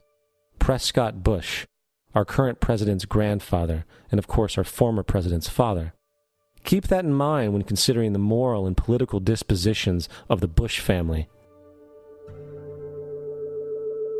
Vietnam. The United States' official declaration of war on North Vietnam in 1964 came after an alleged incident involving 2 U.S. destroyers being attacked by North Vietnamese PT boats in the Gulf of Tonkin. This was known as the Gulf of Tonkin incident. This single situation was the catalytic pretext for massive troop deployment and full-fledged warfare. One problem, however, the attack on the U.S. destroyers by Vietnamese PT boats never happened. It was a completely staged event to have an excuse to enter the war. Former Secretary of Defense Robert McNamara stated years later that the Gulf of Tonkin incident was a mistake, while many other insiders and officers have come forward, relaying that it was a contrived farce, a complete lie. Once in the war, it was business as usual. In October 1966, President Lyndon Johnson lifted trading restrictions on the Soviet bloc, knowing full well that the Soviets were providing upwards of 80% of North Vietnam's war supplies. Consequently, Rockefeller interests financed factories in the Soviet Union, which the Soviets used to manufacture military equipment and send it to North Vietnam.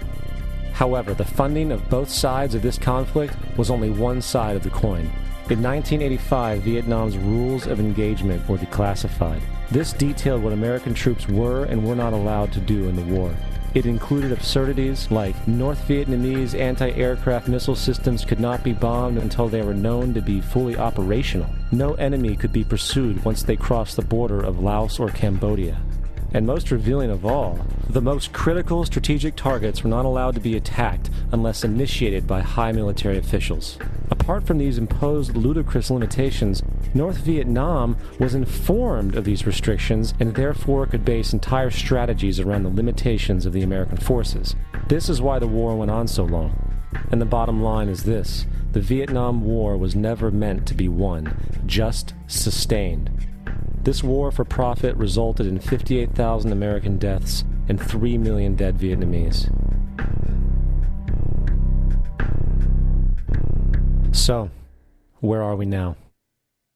September 11th was the jumpstart for what is now an accelerated agenda by the ruthless elite. It was a staged war pretext no different than the sinking of the Lusitania, the provoking of Pearl Harbor, and the Gulf of Tonkin lie. In fact, if 9/11 wasn't a planned war pretext, it would be an exception to the rule. It has been used to launch 2 unprovoked illegal wars, one against Iraq and one against Afghanistan. However, 9/11 was a pretext for another war as well, the war against you. The Patriot Act, Homeland Security, the Military Tribunals Act, and other legislations are all completely and entirely designed to destroy your civil liberties and limit your ability to fight back against what is coming. Currently in the United States, unannounced to most brainwashed Americans, your home can be searched without a warrant, without you being home. You can in turn be arrested with no charges revealed to you, detained indefinitely with no access to a lawyer, and legally tortured, all under the suspicion that you might be a terrorist. If you need a painted picture of what is happening in this country, let's recognize how history repeats itself. In February 1933, Hitler staged a false flag attack, burning down his own German parliament building, the Reichstag, and blamed it on communist terrorists. In the next few weeks, he passed the Enabling Act, which completely eradicated the German Constitution, destroying people's liberties. He then led a series of preemptive wars, all justified to the German people as necessary to maintaining Homeland Security.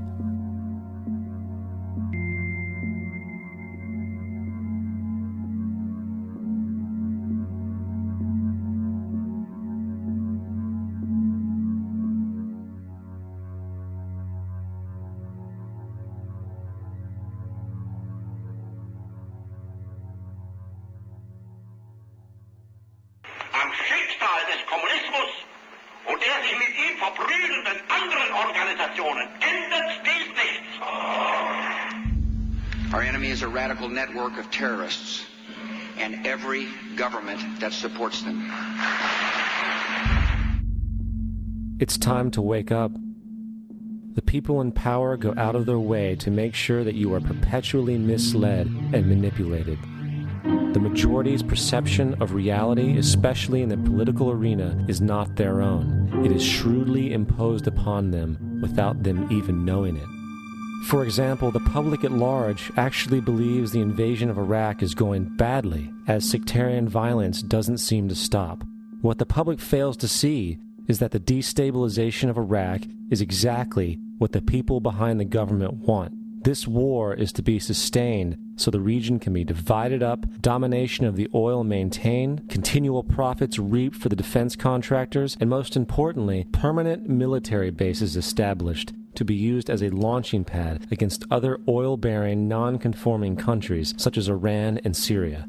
For further implication that the civil war and destabilization is purely intentional, in 2005, 2 elite British SAS officers were arrested by Iraqi police after being caught driving around in their car shooting at civilians while dressed up as Arabs. After being arrested and taken to a jail in Basra, the British Army immediately requested the release of these men. When the Basra government refused, British tanks came in and physically broke out the men from the Basra prison. If you wish to destroy an area, how do you do it? Well, there are 2 ways. You can go in there and bomb it and so forth, but that is not very efficient. What you do is you try to get the people in that area to kill each other and to destroy their own territory, their own farms. And that's what's been done in that area. The way in which you destroy an opponent is get him to destroy himself by dividing his ranks against one another. Then you feed both sides. You have agents feeding both sides, inflaming both sides. And they kill each other off. And it's time that some of us woke up to this reality to understand that people who try to maintain empires and create empires do it by manipulating the people they're trying to conquer. You might want to ask yourself why the entire culture is utterly saturated with mass media entertainment from all sides, while the educational system in America continues its stupefying downward slide since the U.S. government decided to take over and subsidize the public school system. What your government pays for, it gets.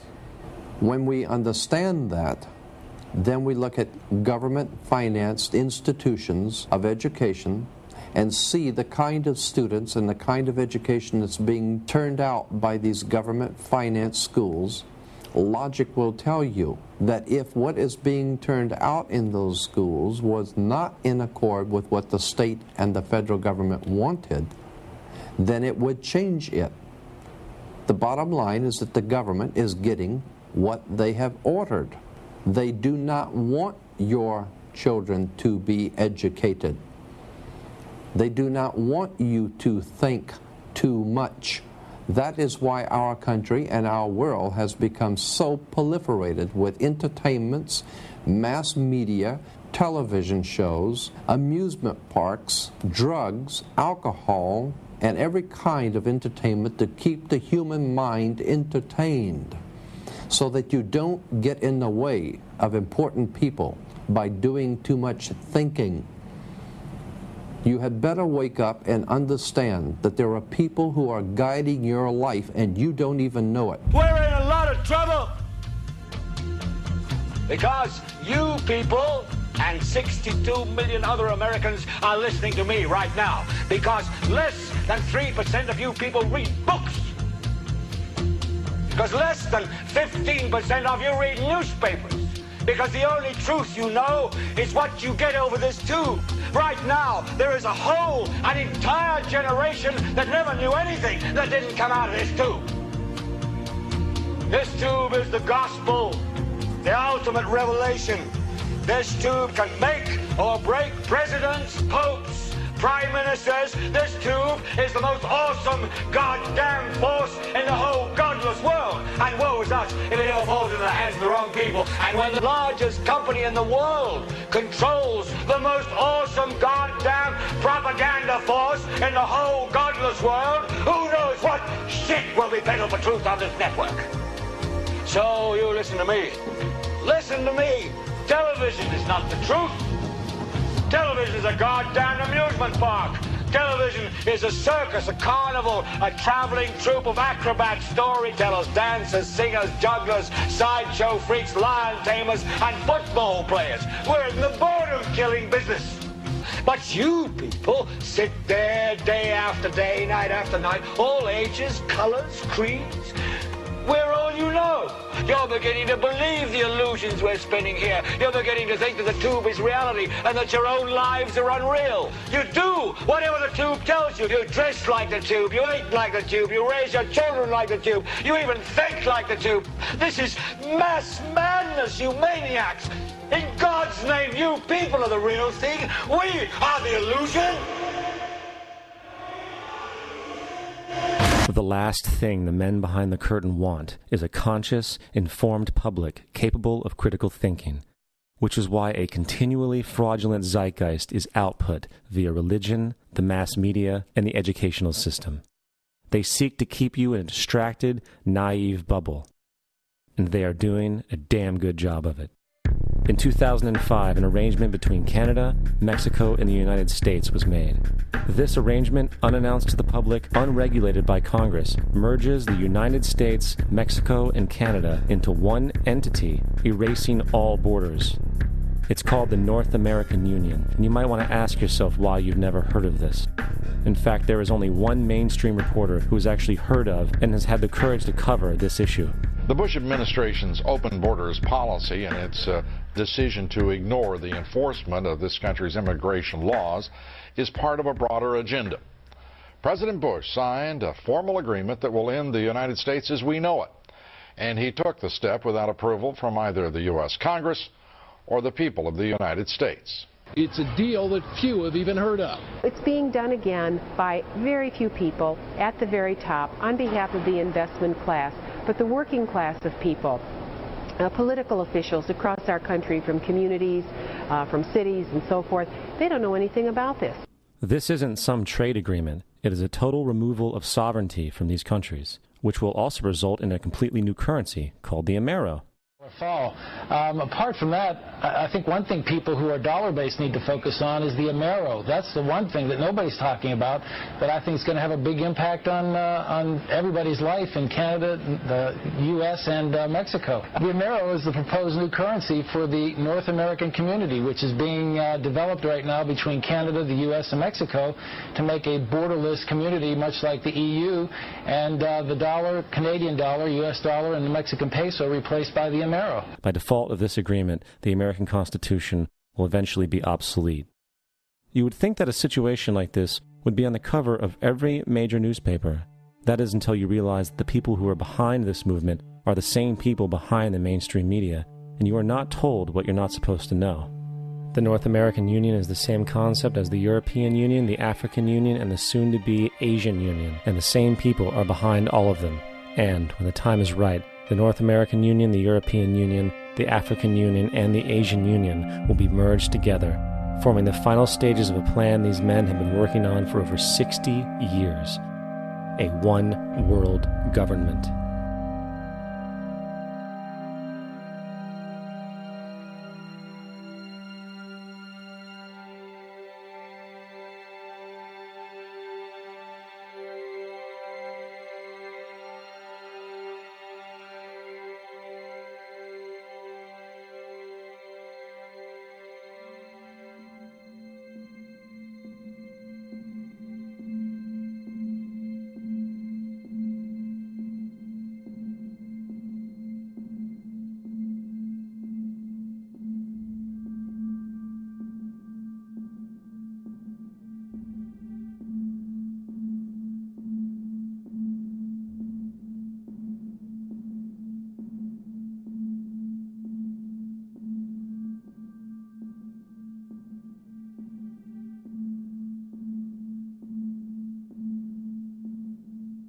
One bank, one army, one center of power. And if we have learned anything from history, it is that power corrupts, and absolute power corrupts absolutely. This is Aaron Russo, a filmmaker and former politician. To his left is Nicholas Rockefeller of the infamous Rockefeller banking and business dynasty. After maintaining a close friendship with Nicholas Rockefeller, Aaron eventually ended the relationship, appalled by what he had learned about the Rockefellers and their ambitions. I got a call one day from an attorney woman I knew, and she said, "Would you like to meet one of the Rockefellers?" I said, "Sure, I'd love to." And we became friends, and he began to divulge a lot of things to me. So he said to me one night, he said that there's going to be an event there, and out of that event, you're going to see we're going to go into Afghanistan, so we can run pipelines from the Caspian Sea. We're going to go into Iraq to take the oil and establish a base in the Middle East, and we're going to go into Venezuela and try and get rid of Chavez. And the first two they've accomplished. Chavez they didn't accomplish. And he said you're going to see guys going into caves looking for looking for people that they're never going to find. You know, he was laughing about the fact that you have this war on terror. There's no real enemy. He's talking about how by having this war on terror, you can never win it because it's an eternal war. And so you can always keep taking people's liberties away. And I said, how are you going to convince people that this war is real? He says, but the media. The media can convince everybody it's real. I mean, you know, it's just that you keep talking about things. You keep saying it over and over and over again, and eventually people believe it. You know, you created the Federal Reserve in 1913 through lies. You create 9/11, which is another lie. Through 9/11, you're fighting a war on terror, and now all of a sudden you go into Iraq, which was another lie, and now they're going to do Iran. You know, and it's all one thing leading to another, leading to another, leading to another. Now, I would say, what are you doing this for? What's the point of this thing? You have all the money in the world you ever want. You have all the power. I said, you know, you're hurting people. It's not a good thing. And he would say, what do you care about the people for? Take care of yourself and you take care of your family. And then I said to him, what are the ultimate goals here? He said, the ultimate goal is to get everybody in this world chipped with the RFID chip and have all money be on those chips and everything on those chips. And if anybody wants to protest what we do or violate what we want, we just turn off their chip. That's right, microchipped. In 2005, Congress, under the pretense of immigration control and the so-called war on terrorism, passed the Real ID Act, under which it is projected by May 2008, you will be required to carry around a federal identification card, which includes on it a scannable barcode with your personal information. However, this barcode is only an intermediary step before the card is equipped with a Verichip RFID tracking module, which will use radio frequencies to track your every move on the planet. If this sounds foreign to you, please note that the RFID tracking chip is already in all new American passports. And the final step is the implanted chip, which many people have already been manipulated into accepting under different pretenses. We have a Florida family who are really pioneers in a brave new world. They have volunteered to be the first ever to have microchip identification devices implanted into their body. After 9/11, I was really concerned with the security of my family. I wouldn't mind having something planted permanently in my arm that would identify me. In the end, everybody will be locked into a monitored control grid where every single action you perform is documented. And if you get out of line, they can just turn off your chip, for at that point in time, every single aspect of society will revolve around interactions with the chips.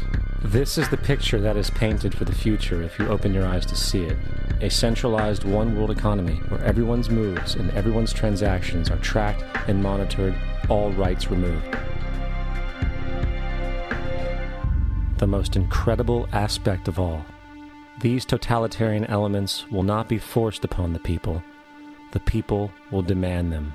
For the social manipulation of society through the generation of fear and division has completely detached humans from their sense of power and reality. A process which has been going on for centuries, if not millennia. Religion, patriotism, race, wealth, class, and every other form of arbitrary, separatist identification and thus conceit has served to create a controlled population, utterly malleable in the hands of the few. Divide and conquer is the motto, and as long as people continue to see themselves as separate from everything else, they lend themselves to being completely enslaved. The men behind the curtain know this, and they also know that if people ever realize the truth of their relationship to nature and the truth of their personal power, the entire manufactured zeitgeist they prey upon will collapse like a house of cards.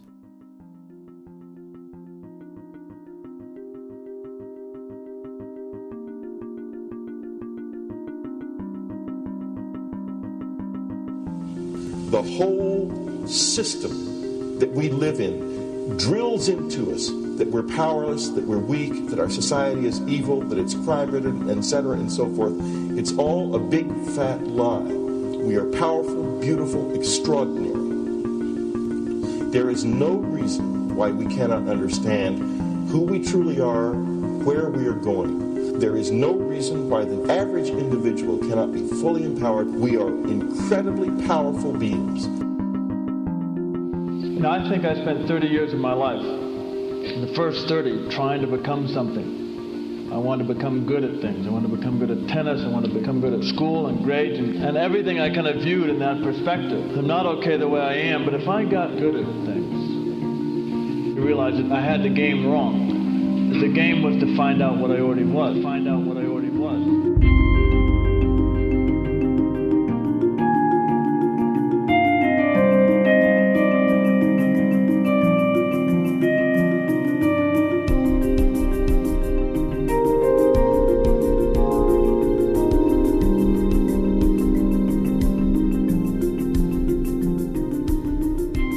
Now, in our culture, we've been trained for individual differences to stand out.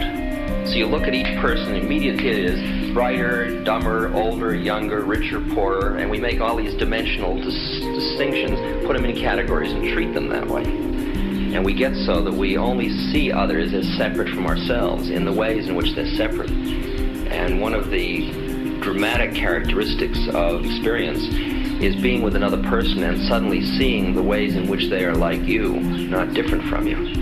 And experiencing the fact that which is essence in you and which is essence in me is indeed one. The understanding that there is no other. It is all one. And I wasn't born Richard Albert. I was just born as a human being. And then I learned this whole business of who I am and whether I'm good or bad or achieving or not. All that's learned along the way.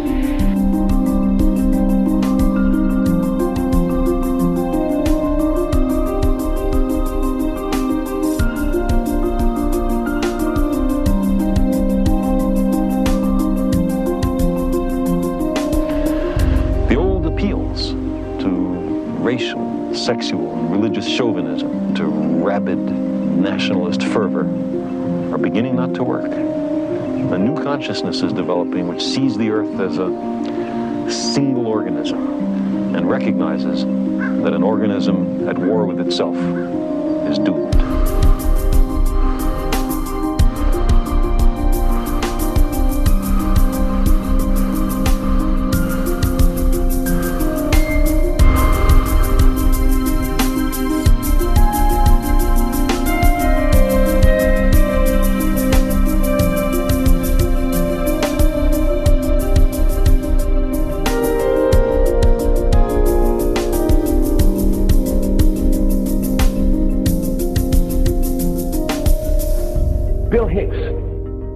Finish his shows with this. Life's like a ride in an amusement park. And when you go on it, you think it's real, because that's how powerful our minds are. And the ride goes up and down and round and round. It has thrills and chills, and it's very brightly colored. And it's very loud, but it's fun for a while. Some have been on the ride for a long time, and they begin to question, is this real, or is this just a ride? And other people have remembered, and they come back to us and they say, hey, don't worry. Don't be afraid ever, because this is just a ride. And we kill those people. Shut him up. I've got a lot invested in this ride. Shut him up. Look at my furrows of worry. Look at my big bank account. My family. This has to be real. It's just a ride. But we'll kill those good guys who try and tell us that. You ever notice that? And let the demons run amok? But it doesn't matter, because it's just a ride, and we can change it anytime we want. It's only a choice. No effort, no work, no job, no savings of money. Just a choice right now between fear and love.